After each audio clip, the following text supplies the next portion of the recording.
wants to make affordable clothing. So like, yeah, that's definitely way more affordable, especially with his name being on it. So yeah, I see. I mean, if the most expensive thing he drops is $1,000, it's still affordable.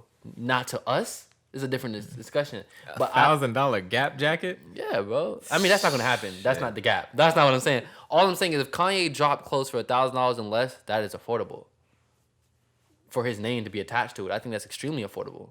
Extremely affordable. Like for... I'm not talking about me, brother. Okay, I just want that to be clear. But we are where the parameter for affordableness. Like, hear me out. Anything's affordable for a rich nigga. Hear me out, right? I'm already seeing it. And I'm not gonna talk about this topic too much longer. I think the next shift in fashion, which Kanye, that's why I want the Yeezy Gap to come out. I've noticed a lot of designers. You can go from your Ians to the people Ian co-signed to even people that's pushing their brands now are coming out with shirts, sweatpants, fucking name it. It doesn't matter. $200, $300, $400. Niggas are paying it. Oh, so you're saying like people are just like upping the bottom line. The bottom line is being up now. So I just would like to know, not the bottom line. I don't. That's a bad way of saying that. Why? What's another word for saying that? What's wrong with the bottom line? That sounds terrible. What? Why? Why does it sound terrible? I don't like how that sounds. We're gonna go with. It's the bottom line. No, it's not.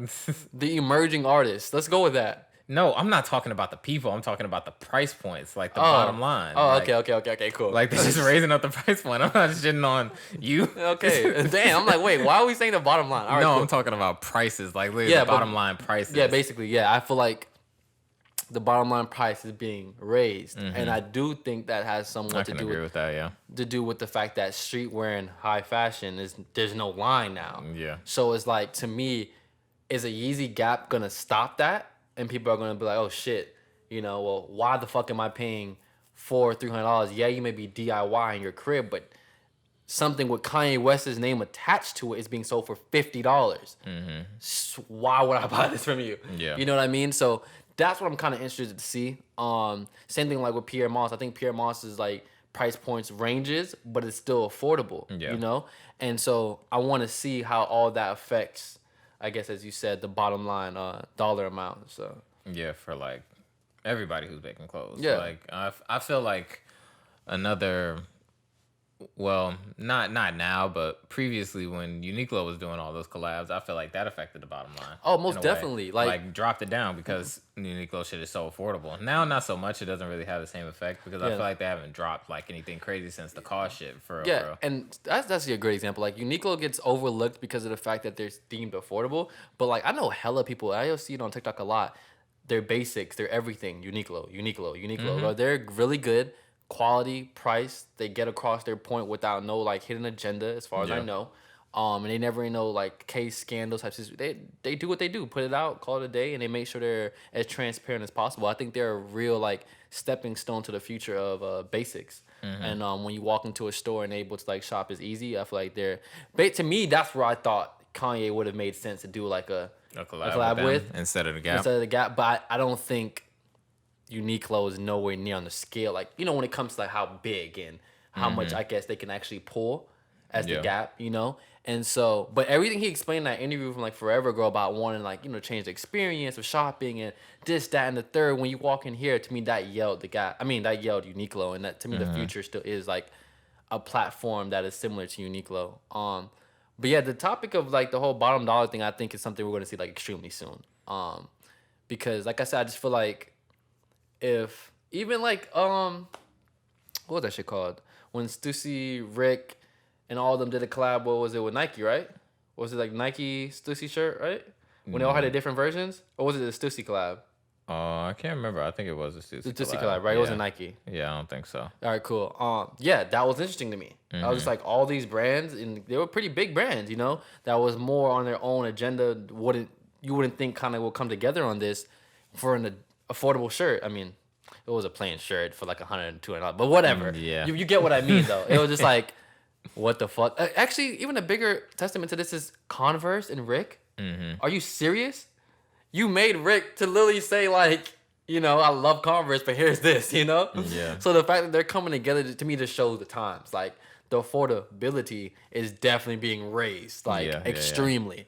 and it's gonna be hard to cop shit. Yeah, It's just extremely. gonna keep on getting harder and harder, more expensive. But I also think an interesting point to this is that I think it might affect resale and how resales. I feel like resale, and I feel like it's already happening, but the resale versus retail is kind of starting to get a little bit closer. Yeah, the gap is getting a little bit close for a lot of different shit. Yeah, it is. It most definitely is, because to me, even like, but the thing is, one thing with these prices being so big, and then, okay, so I was at the concert yesterday, right?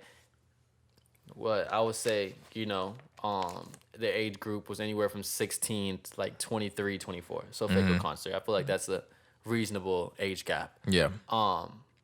And I was sitting there with my girl, and I'm just like, "Ugh, this is why I don't like Rick anymore." But you're literally having 16, 17-year-olds Rick the fuck down. For sure, for sure. And of course, something like that is going to kill the resale, because it's like, this is a 16-year-old. There's no way in hell you think he's going to like this 3 years from now. You know what I mean? So, of course, now that person is going to go out and sell it for like basically what they bought it for. Yeah. You know what I mean? So now it's like, I don't know. It just really depends how you look at it. But I just feel like the supply and demand of things will always kill resale.